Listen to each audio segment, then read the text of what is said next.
लोकसभा चुनाव से पहले राजभर के बयानों पर चर्चा हुई तेज। इंडिया गठबंधन के नेताओं के संपर्क में राजभर।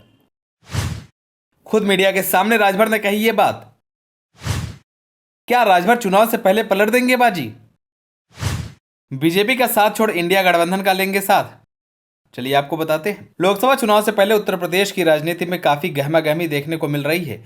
यूपी फतेह करने के लिए एक तरफ विपक्षी दलों का गठबंधन इंडिया कमर कस रही है, तो दूसरी ओर भाजपा के साथ उनके सहयोगी दल भी तैयारी कर रहे हैं। वहीं इस गहमागहमी के बीच ओम प्रकाश राजभर ने अपने बयानों से एक बार फिर यूपी का सियासी माहौल गर्मा दिया है। राजभर ने कहा कि 18 जुलाई को हम लोग एनडीए में शामिल हुए हैं और सभी एनडीए में शामिल दलों ने यह संकल्प लिया है कि पूरे देश में 330 से ज्यादा सीटों को जीतकर नरेंद्र मोदी को फिर से प्रधानमंत्री बनाने का काम करेंगे। राजभर का कहना है कि अखिलेश यादव भी बीजेपी को लोकसभा चुनाव में जीतने में सहयोग कर रहे हैं। वो दूसरे रास्ते से भाजपा को जिताने का प्रयास कर रहे हैं। 2024 में अखिलेश इंडिया गठबंधन से अलग होकर भारतीय जनता पार्टी को जिताने के लिए अकेले ही अपने दम पर चुनाव लड़ेंगे।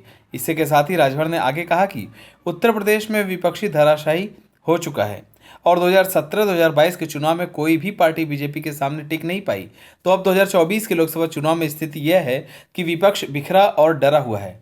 उन्होंने विपक्षी पार्टियों पर आरोप लगाते हुए कहा कि जब विपक्षी पार्टियों की सरकार थी तो ईडी, सीबीआई जैसी एजेंसियों को काम नहीं करने दिया गया। वहीं बीजेपी के शासनकाल में सभी एजेंसियां स्वतंत्र हैं। ओम प्रकाश राजभर ने इंडिया गठबंधन में पड़ी तकरार पर बोलते हुए कहा कि तमिलनाडु में केसीआर, बंगाल से ममता, बिहार से लालू यादव और नीतीश कुमार उत्तर प्रदेश आकर वोट नहीं दिला सकते। वहीं दूसरी ओर अखिलेश यादव बंगाल, तमिलनाडु और बिहार जाकर वोट नहीं दिला सकते। तो ये सभी लोग जान गए हैं कि गठबंधन किस काम का है और हमें अकेले ही चुनाव लड़ना है।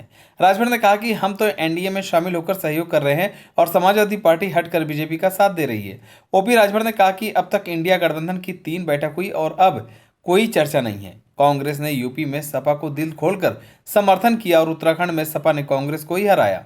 उन्होंने आगे कहा कि अखिलेश यादव 5 साल तक सीएम रहे, तब उन्हें पिछड़ों, दलितों और अल्पसंख्यकों की याद नहीं आई। अखिलेश यादव ने 27% समुदायों का सारा लाभ केवल अपने समुदाय को दिया और अब फिर से उनका अधिकार छीनने की योजना बना रहे हैं। ओम प्रकाश राजभर इससे पहले भी समाजवादी पार्टी पर बाहर रहकर भाजपा का सहयोग करने का दावा कर चुके हैं। उन्होंने कहा था कि हम एनडीए में शामिल होकर भाजपा का सहयोग कर रहे हैं, लेकिन सपा बाहर रहकर भाजपा का समर्थन कर रही है। पीएम नरेंद्र मोदी को प्रधानमंत्री बनाने के लिए सपा 2024 का चुनाव हट कर लड़ेगी। पहले सपा ने उत्तराखंड में कांग्रेस को हराया और अब अखिलेश यादव खुलकर कांग्रेस के विरोध में बयानबाजी कर रहे हैं। वहीं राजभर ने इंडिया गठबंधन के नेताओं पर भी निशाना साधा और कहा कि उनके कई नेता हैं जो एनडीए में आना चाहते हैं। अगर वो एनडीए में नहीं आए तो भी भाजपा की मदद करेंगे। राजभर ने कहा कि हम एनडीए में शामिल हैं और एनडीए के साथ मिलकर चुनाव लड़ेंगे। इंडिया गठबंधन के तमाम नेता हमारे संपर्क में हैं, क्योंकि हम सबके संपर्क में रहते हैं।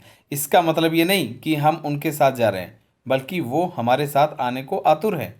अगर नहीं साथ आएंगे तो दूर से ही एनडीए की मदद करने के लिए तैयारी कर रहे हैं। आप सभी को क्या लगता है, राजभर इस बार के लोकसभा चुनाव में सीधा अखिलेश यादव को टक्कर दे पाएंगे या नहीं? हमें कमेंट कर जरूर बताएं। अगर आप नए हैं तो हमारे चैनल को सब्सक्राइब करें।